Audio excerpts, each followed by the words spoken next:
Hi ಎಲ್ಲರಿಗೂ ನಮಸ್ಕಾರ. ಇವತ್ತಿನ ಸ್ಪೆಷಲ್ ರೆಸಿಪಿ ಏನು ಅಂದರೆ ಈರುಳ್ಳಿ ಪೊಂಗಲ್. ಹೆಸರುಬೇಳೆ ಇಲ್ಲದೆ ಈರುಳ್ಳಿ ಪೊಂಗಲ್ ಹೇಗೆ ಮಾಡ್ಬೋದು ಅಂತ ನೋಡ್ಕೊಂಬನ್ನಿ. ಈರುಳ್ಳಿ, ಟೊಮೊಟೊ, ಮೆಣಸು, ಸಾಸಿವೆ, ಜೀರಿಗೆ, ಒಣಮೆಣ್ಸಿನ್ಕಾಯಿ, ಕರಿಬೇವಿನ ಸೊಪ್ಪು, ಗೋಡಂಬಿ ಇದೆಲ್ಲ ರೆಡಿ ಮಾಡಿ ಇಟ್ಕೊಳ್ಳೋಣ. ನೆಕ್ಸ್ಟ್ ಒಂದು ಕುಕ್ಕರ್ಗೆ ಎಣ್ಣೆ ಹಾಕ್ಕೊಳ್ಳಿ. ಎಣ್ಣೆ ಹಾಕ್ಕೊಂಡು ಸಾಸಿವೆ, ಜೀರಿಗೆ, ಒಣಮೆಣ್ಸಿನ್ಕಾಯಿ, ಗೋಡಂಬಿ, ಮೆಣಸು, ಕರಿಬೇವಿನ ಸೊಪ್ಪು ಎಲ್ಲನ ಹಾಕಿ ಸ್ವಲ್ಪ ಬಾಡಿಸ್ಕೋಬೇಕು. ನಂತರ ಅದಕ್ಕೆ ಈರುಳ್ಳಿ ಹಾಕಿ ಸ್ವಲ್ಪ ಫ್ರೈ ಮಾಡಿಕೊಡಿ.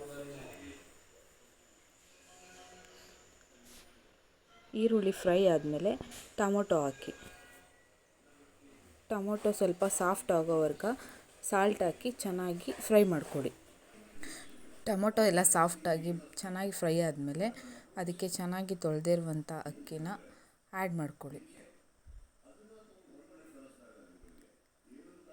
ಅಕ್ಕಿನ ಅದ್ರ ಜೊತೆ ಚೆನ್ನಾಗಿ ಮಿಕ್ಸ್ ಮಾಡಿ ಚೆನ್ನಾಗಿ ಉದ್ರುದ್ರಾಗುತ್ತೆ. ಅಕ್ಕಿಗೆ ಬೇಕಾದಷ್ಟು ನೀರನ್ನ ಹಾಕ್ಕೊಂಡು ಸಾಲ್ಟ್ ಹಾಕ್ಕೊಳ್ಳಿ. ಅದಕ್ಕೆ ಕೊತ್ತಂಬರಿ ಸೊಪ್ಪು ಹಾಕಿ ಕಲರ್ಫುಲ್ಲಾಗಿರಬೇಕು ಅಂದರೆ ಸ್ವಲ್ಪ ಅರಿಶಿನ ಹಾಕಿ ಸ್ವಲ್ಪ ಚೆನ್ನಾಗಿ ಮಿಕ್ಸ್ ಮಾಡಿ ಕುಕ್ಕರ್ ಕ್ಲೋಸ್ ಮಾಡಿ ಒಂದು ವಿಷಲ್ ತೆಗೆಸಿ.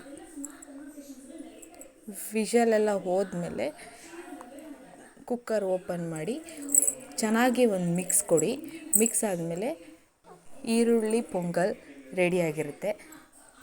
ಉಪ್ಪಿನಕಾಯಿ ಜೊತೆ ಈರುಳ್ಳಿ ಪೊಂಗಲ್ನ ಟೇಸ್ಟ್ ಮಾಡಿ, ತುಂಬ ಚೆನ್ನಾಗಿ ಬರುತ್ತೆ. ಇಷ್ಟ ಆದರೆ ಪ್ಲೀಸ್ ಸಬ್ಸ್ಕ್ರೈಬ್ ಮಾಡ್ಕೊಂಡು ವಿಡಿಯೋ ನೋಡಿ, ಲೈಕ್ ಮಾಡಿ, ಶೇರ್ ಮಾಡಿ, ಕಮೆಂಟ್ ಮಾಡಿ. Thank you.